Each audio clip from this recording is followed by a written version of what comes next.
Welcome into NFL Daily. I am your host, Harrison Graham. Day 2 of the NFL Draft is tonight. We hope you join us live on Chat Sports. We crushed it last night, dominated the internet. Plan on doing the same tonight. So go ahead and subscribe and turn on notifications. Let's get into today's show, starting with a couple of trade rumors. Yannick Ngakoue. Jaguars might not be getting the offer they hoped they would get because they want a first-round pick and more. But apparently they did not receive any offers last night for the young defensive end. He's in his prime. He's a good player, but teams just did not come calling. So obviously he keeps saying how badly he wants out. That is not helping his trade value as he tries to get out of Jacksonville. Could he be stuck with the Jags in 2020? Obviously he is hoping that is not the case, but as of now, there is not a lot of movement between Yannick Ngakoue and a trade to another team. Obviously, during his career, he's been really good. One of the best young pass rushers in the NFL. Now, certainly he's not an all-pro type of guy, but he is a Pro Bowl caliber player. I think he's really good. But, hey, teams aren't going to spend a top 10 pick on him when he's begging to get traded in the first place. If you beg to get traded, your trade value goes down. So that's kind of where we are with Yannick Ngakoue right now. Another Jaguar, Leonard Fournette, that's been linked to trade rumors. Look, they've been taking calls. We knew that before the NFL draft. The running back trade market just isn't good anymore, guys. Unless you're David Johnson and you're dealing with the Houston Texans, you're not going to get good value for a running back that's not a great receiver out of the backfield, and Leonard Fournette is not great. He was better as a receiver last year, but it was mostly dump downs from Gardner Minshew. It's not like he's running wheel routes out of the backfield or something like that. Good rusher, good in between the tackles, but at the end, you're only going to get a middle-round draft pick for the guy, and Jacksonville's probably going to be better off just keeping him, considering they took him in the top 10 just a couple of years ago. Who's more likely to be traded? You think it's Ngakoue? You think it's Fournette? Type N for Ngakoue, type F for Leonard Fournette. I still think it's Ngakoue, but at this point, I don't think either of these guys gets traded during the NFL draft. I think it'll happen after the draft if one or both of these guys gets moved. I'll make this a pinned comment, so go ahead and scroll on down and answer this question.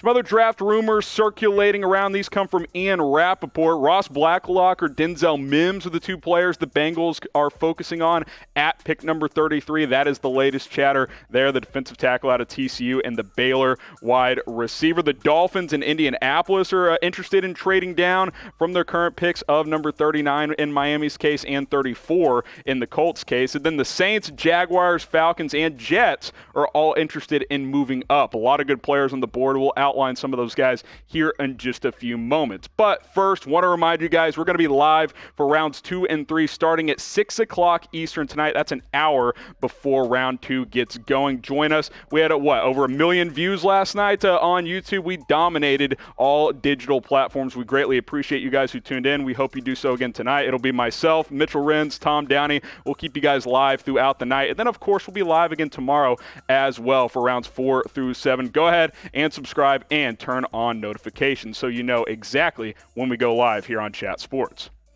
All right, let's look at Tom Downey's best available, our lead draft analyst here at Chat Sports. Kristian, Fulton, Grant Delpit, a couple of LSU defensive backs. He's got Fulton as his number 17 overall player. Delpit is his number 19 overall player. The Baylor wide receiver, Denzel Mims, I was a bit surprised he didn't get taken last night. Lots of receivers went, so somebody had to fall. Ended up being Mims in the end. Xavier McKinney, the Alabama safety, still available, as is Antoine Winfield Jr., the Minnesota safety. J.K. Dobbins, the Ohio State running back. Only one went in round 1 last night. That was Clyde Edwards-Helaire, A.J. Epinesa, and Trayvon Diggs, the Bama cornerback. Players 9 through 12 on Downey's big board. Josh Uche, Zach Bond, a couple of edge rushers out of Michigan and Wisconsin. Your Gross-Matos out of Penn State, and then Ezra Cleveland, the offensive tackle out of Boise. So those are Tom Downey's top 12 available. Looking at quarterbacks, Jalen Hurts, I'm curious to see where he goes. I think he will go today, either during the second or the third round. Jake Fromm, Jacob Eason could go tonight as well.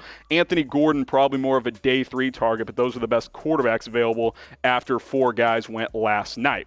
looking at Jalen Hurts specifically, I'm very curious how teams view him because he put up monster numbers at Oklahoma, but he's an interesting prospect. I don't think he's Lamar Jackson, but I think he's more than Taysom Hill. So where exactly does he fit in? I think he's a round 3 type of player, but I would not be surprised if someone took him in the second round. Obviously ran the ball extremely well for Oklahoma as well. Over 50 combined touchdowns throwing and rushing for the Sooners last season. Be curious to see where he lands. Who do you guys think the best player available is on the board? I'm with Tom. I think Kristian Fulton. I was surprised he didn't go in round 1, but we've been hearing chatter that he may not go in the first round. So that ended up being the case. I think he's the best player available. I would expect his name to be called very, very early tonight during the NFL Draft round 2. All right, Aaron Rodgers' future. Look, I don't think it's in doubt in 2020. But when you trade up for a quarterback in the first round, you got to question what Aaron Rodgers' future looks like. This is eerily similar to 15 years ago, actually to the day when the Packers took Aaron Rodgers back in the 2005 draft. Brett Favre was still there. He was still playing at a high level, but he was getting older. He was also 35 at the time. Aaron Rodgers is 35 now. It's very, very similar. Now, I don't know if Jordan Love is the caliber of prospect that Aaron Rodgers was coming out of Cal, but there are similarities. Strong arm, he's mobile. Obviously, Love needs to sit for a couple of years, but you got to wonder if Rodgers will finish his career with the Green Bay Packers. How much longer does he want to play? Because they're not going to sit Love for 5 years. They're not going to lose out on his entire rookie contract. They're going to groom him for a couple of years and hopefully have him ready in 2 or 3 years. This was the trade when Green Bay traded up with Miami. They moved up from 30 to 26, sent 30 back to Miami and a 4th-round pick as well so they could secure the Utah State quarterback Jordan Love. Obviously, Aaron Rodgers still playing at a very high level. His interception rate has always been very, very low.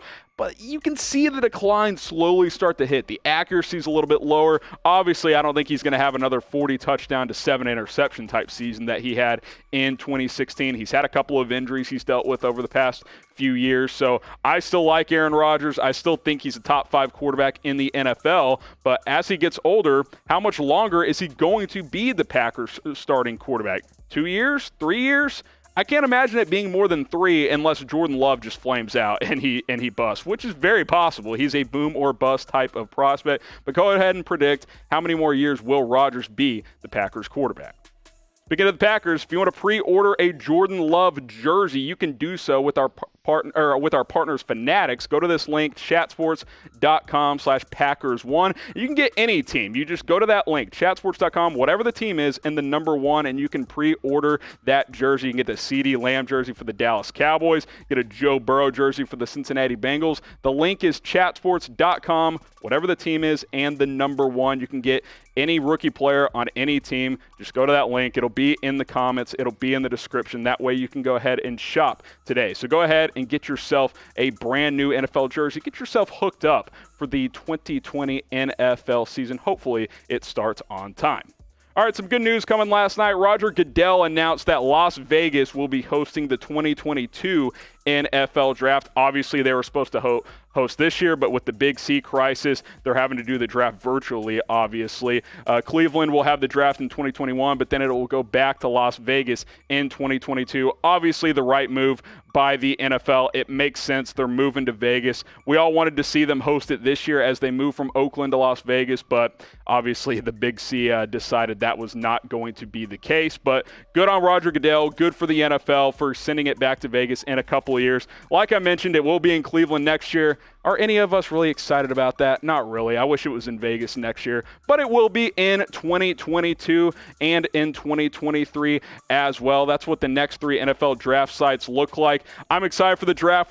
Every single year, we were planning on being there here at Chat Sports this year in Las Vegas. Hopefully, we will be in a couple of years when they go back in 2022. But you can still join us for our live coverage tonight. Just because we're not on site, just because it's a virtual draft, doesn't mean we're not having you guys covered. Tom down Money, Mitchell Renz, myself will be rotating in and out. We got you guys covered. No one on the internet. I'm not just selling this. Go look at the numbers. We'll have you covered better than anybody else. Almost 1 million viewers last night. I think we've crossed 1 million at this point. 6 o'clock Eastern time is when we will go live on Chat Sports. Then we will be back for rounds 4 through 7 on Saturday, 11 a.m. Eastern. We break down every single pick. We don't skip anybody. So go ahead and subscribe and make sure you turn on notifications.